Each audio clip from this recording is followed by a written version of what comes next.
हाँ तो बच्चों, गोदली का काव्य खंड से चैप्टर 2 प्रेम ऐनी श्री राधिका करील के कुंजन ऊपर बारो, इसकी दोहे को मैं समझने जा रहा हूँ। इस दोहे को रसखान जी ने बड़े ही सुंदर, बड़े ही मार्मिक ढंग से राधा और कृष्ण की प्रेम का चर्चा किया है। का नाम है, जिस दोहे का नाम है प्रेम ऐनी श्री राधिका करील के कुंजन ऊपर बारो। बच्चों, ये जो प्रेम ऐनी श्री राधिका करील के कुंजन ऊपर बारो जी जो कविता है, ये जो काव्य खंड है, इसका रचनाकार, इसका कवि गुरु रसखान है। बच्चों, रसखान जी ने अपने इस दोहे के माध्यम से राधा और कृष्ण की प्रेम के बारे में बड़े ही सुंदर ढंग से वर्णन किया है। इनकी प्रेम को बखान बड़े ही सुंदर ढंग से किया है। बच्चों, समझने की कोशिश करेंगे। सबसे पहले हम इस कविकार के परिचय के बारे में सीखेंगे। प्रेम ऐनी श्री राधिका करील के कुंजन ऊपर बारो के रचनाकार कौन है, इसका कविकार कौन है, तो हम लोग समझेंगे। इसका कविकार रसखान जी हैं। रसखान का अर्थ होता है रसों का खान। बच्चों, रसखान का पूरा नाम सैयद इब्राहिम खान है। रसखान का पूरा नाम क्या है बच्चों? सैयद इब्राहिम खान। बच्चों, सैयद इब्राहिम खान का जन्म 1548 ईस्वी को हुआ था। किस परिवार में हुआ था बच्चों? तो पठान परिवार में। कहाँ हुआ था? तो दिल्ली में। बच्चों, ये सैयद इब्राहिम खान जो है, ये जहांगीर के समकालीन है। किसके समकालीन है? जहांगीर के समकालीन। दिल्ली पर जब मुगलों का अधिकार हुआ तो ब्रजभूमि में आकर कृष्ण भक्ति में मग्न हो गया। रसखान जी जो है बच्चों, जब दिल्ली पर मुगल अधिकार कर लिया था तो रसखान वहाँ से भागकर कहाँ चले आए? ब्रजभूमि। और यहाँ आकर के इन्होंने कृष्ण भक्ति में मग्न हो गया। इनकी रचना से, रसखान की रचना से पता चलता है कि ये वैष्णव धर्म के बड़े गहन संस्कार इनमें था। किसमें बच्चों? रसखान जी में। रसखान जी में वैष्णव धर्म का बड़े ही गहन संस्कार था। बच्चों, इनकी रचनाओं को भारतेंदु हरिश्चंद्र भी प्रशंसा करते हैं।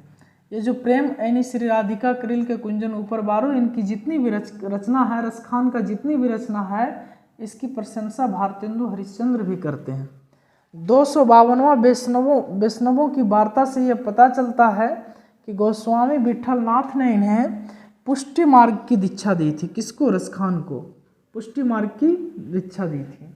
बच्चों, रसखान की दो प्रमुख ग्रंथ हैं, प्रेम वाटिका और सुजान और रसखान।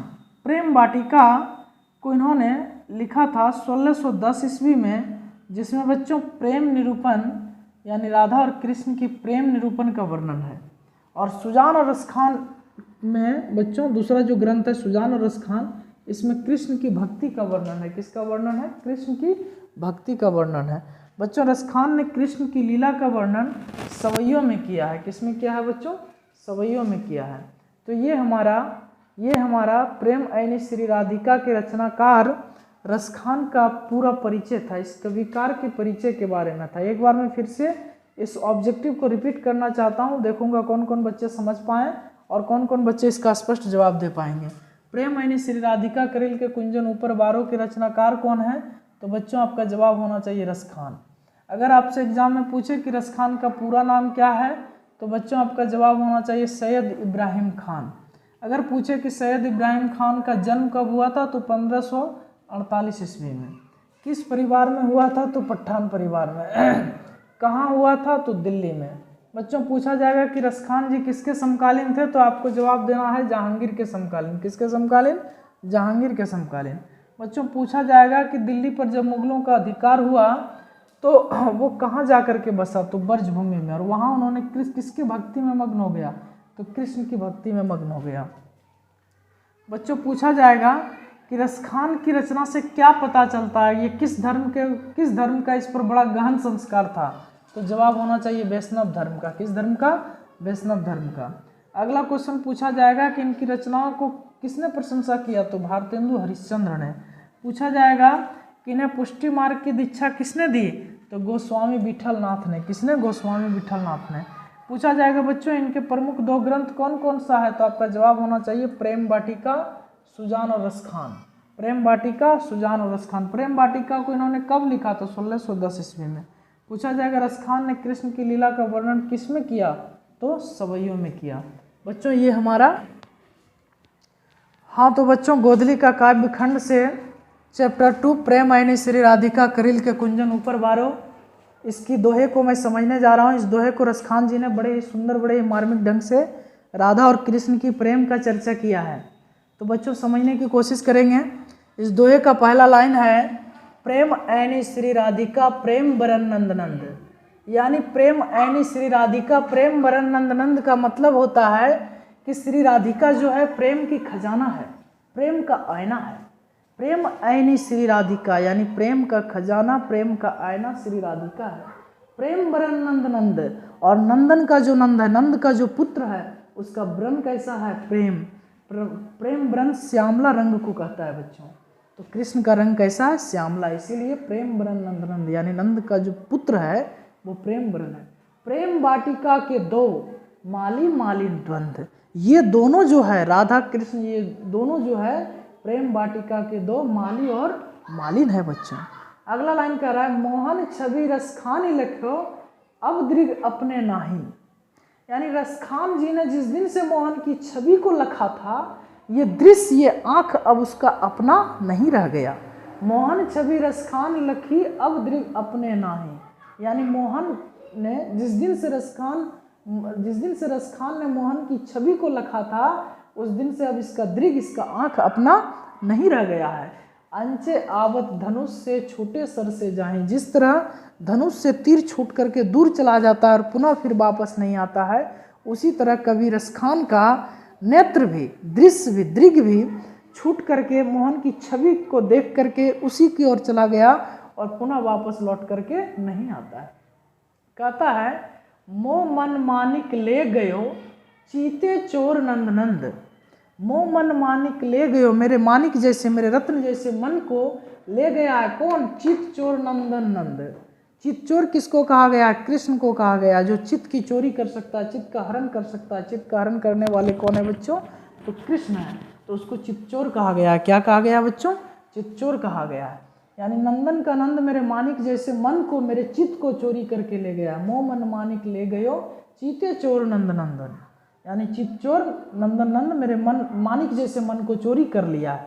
जब इनके मानिक जैसे मन को चोरी कर लिया है, कहता अब बेमन मैं का करूं परी फेर के फंद। यानी मेरे मानिक जैसे मन को नंदन का नंद जब चोरी करके ले गया है, तो अब बेमन मैं का करूंगी। मेरे मन को तो वो चोरी कर लिया, अब हमारे पास मन रहा ही नहीं, अब मैं बेमन हो गया। तो अब बेमन मैं का करूं परी फेर के फंद। यानी अब मैं बेमन हो गया, अब तो मैं उलझ करके रह गया, अब मैं क्या करूंगा। प्रीतम नंद किशोर जा दिन ते नैनन लगियो। यानी जिस दिन से प्रीतम नंद किशोर से मेरा नैन लड़ा है, नैनन लगियो मतलब नैन लड़ा, जा दिन ते नैनन लगियो। यानी जिस दिन से प्रीतम नंद किशोर जा दिन ते नैनन लड़ियो, जिस दिन से मेरा प्रीतम नंद किशोर से नैन लड़ा है, मन पावन चित चोर। यानी मेरा पावन मन और मेरा चित्त चोरी हो गया, पलक ओट नहीं करी सको। और कभी मैं पलक मतलब आंखें मूंद करके कभी सुकून से मैं ना बैठ पाता हूँ, ना मैं सो पाता हूँ, क्योंकि मेरे मन को तो चोरी कर लिया है। किसने? कृष्ण ने। आगे देखिए बच्चों, कह रहा है, या लकुटी अरु कमरिया पर राज तिहूं पुरके तजी डारो। या लकुटी मतलब होता है छोटी लाठी, या लकुटी मतलब होता है छोटी लाठी। या लकुटी अरु कमरिया, कमरिया मतलब होता है कमल, पर राज तिहूं पुरके तिज डारो। यानी ये छोटी लाठी और ये कमरिया पर, ये कमल पर तीनों लोग के राज को तेजने के लिए तैयार है। कौन? कृष्ण। बच्चों ध्यान दीजिएगा, कृष्ण कहता है, आठों सीधी नवोनिधि के सुख नंद की गाय चराए बिसारो। यानी कृष्ण नंद की गाय चराने में इतना बिसर गया है कि वो आठों सिद्धि और नवोनिधि के सुख को भी त्याग दिया है। किसने? भगवान कृष्ण ने। अगला लाइन कहता है, रसखानी कबो इन आखिन सो ब्रज के बनबाग तड़ाग निहारो। यानी रसखान कवि रसखान चाहते हैं कि कब इन आँख से मैं ब्रज के बनबाग और तालाब को निहार सकूं। बच्चों ये किसने सोचता है? किसके मन ये सोच रहा है? रसखान के मन की। रसखानी कब इन आँखों से ब्रज के बनबाग तड़ाग निहारो, ब्रज के वन और बाग को तड़ाग को निहार सकूं। आगे कह रहा है, कोटिक रो कल घोत धाम करिल के कुंजन ऊपर बारो। रसखान जी कहता है बच्चों कि कब मैं कोटिक रो कलघौत के धाम करिल के कुंजन ऊपर बारो, कब मैं इस धाम को, इस दर्शन को, इस धाम को, इस द्वार को मैं कब दर्शन कर सकूं, इस बाग बगीचे को कब दर्शन कर सकूं, ये किसने चाहता है बच्चों? तो हमारे कवि रसखान ने। बच्चों आपसे एग्जाम में पूछ सकता है कि प्रेम ऐनी किसे कहा गया है? तो राधिका को, श्री राधिका को पूछ देगा। प्रेम ऐनी श्री राधिका, प्रेम ऐनी किसे कहा गया है? तो श्री राधिका को। और प्रेम वरण किसे कहा गया है? तो कृष्ण को, नंदन के नंद यानी कृष्ण को। आगे कहता है प्रेम वाटिका के दो माली मालिन द्वंद, पूछा जाएगा बच्चों कि प्रेम वाटिका के दो माली और मालिन किसको कहा गया है? तो राधा और कृष्ण को। आगे कह रहा है मोहन छवि रसखानी लखो अब दृग अपने नाही, बच्चों कह रहा है कि मोहन छवि रसखान लखो अब दृग अपने नहीं। पूछ देगा बच्चों कि रसखान का जो दृश्य है वो अपना अपना क्यों नहीं है? तो बताना है कि रसखान जी ने जब से मोहन की छवि को लखा था, देखा था, तब से रसखान जी का दृग अब अपना नहीं है। अगला लाइन है बच्चों अंचे आवत धनुष से छूटे सर से जाही, जिस प्रकार धनुष से तीर छूट करके चला जाता है और पुनः वापस नहीं लौटता, उसी प्रकार कवि रसखान की दृग, कवि रसखान की नेत्र जिस दिन से कृष्ण को देखा था उस दिन से ये वापस लौट करके नहीं आ गया, उसी का हो गया। कहता है मोह मन मानिक ले गए चीतो चोर चितचोर नंद नंदन। पूछा जाएगा बच्चों कि चितचोर किसे कहा गया है? तो कृष्ण को कहा गया है, नंदन के नंद को कहा गया है। ये कवि के मानिक जैसे मन को चुरा करके ले गया है, चित्त को चुरा करके ले गया है। अब वे मन मैं का करूं परी फेर का फंद, प्रीतम नंद किशोर जाति इंदे नैनन लगियो, यानी जिस दिन से नंद किशोर से नंद नैन लड़ा है। पूछा जाएगा बच्चों कि कवि रसखान का नैन किससे लड़ा है? तो जवाब होना चाहिए प्रीतम नंद किशोर से। किससे? प्रीतम नंद किशोर से। मन पावन चितचोर पलक ओट नहीं करी सको, उसी दिन से ये कभी पलक ओट नहीं धर पाता है, कभी सुकून से नहीं रह पाता है बच्चों। आगे कह रहा है या लकुटी अरु कमरिया पर राज त्यों पुरके तजी डारो, या लकुटी यानी छोटी लाठी और कमल पर तीनों लोग के राज तजने के लिए तैयार है, त्यागने के लिए तैयार है। कौन बच्चों? तो हमारे रसखान जी। देखिए आगे कहता है आठों सिद्धि नवो नदी को सुख नंद की गाय चराए बिसारो। पूछा जाएगा कि नंद की गाय को चराने में कौन आठों सिद्धि और नवो नदी के सुख को बिसार दिया है? तो बच्चों आपका जवाब होना चाहिए कृष्ण। कहता है रसखानी कबो इन आँखिन सो ब्रज के बनवाग तड़ाग निहारो, यानी रसखान कब इन आँख से ब्रज के बनवाग और तड़ाग को निहार सकते हैं, देख सकते हैं। ये किसने कहता है बच्चों? रसखान जी कहता है, कवि रसखान कहता है कि कब मैं अपने इन आँखों से ब्रज के बनबाग और तड़ाग को, ब्रज के बन और बाग को, और तड़ाग मतलब तालाब को कब निहार सकूं। पूछा जाएगा कि ब्रज के बनबाग और तड़ाग को कौन निहारना चाहता है? तो बच्चों जवाब होना चाहिए रसखान। कहता है कोटिक रो कलघात के धाम करिल के कुंजन ऊपर बारो। कहता है कि कब मैं इस धाम को दर्शन करना चाहता, कब हमें इस धाम की दर्शन होगा। पूछा जाएगा बच्चों कि कौन इस धाम का दर्शन करना चाहता है? तो जवाब होना चाहिए रसखान। थैंक यू बच्चों, आप सब जुड़िए हमारे क्लास से, हमारे चैनल को सब्सक्राइब कीजिए, लाइक कीजिए, शेयर कीजिए, हमें सपोर्ट कीजिए। मैं आपको बेहतर शिक्षा देता रहूँगा और मैं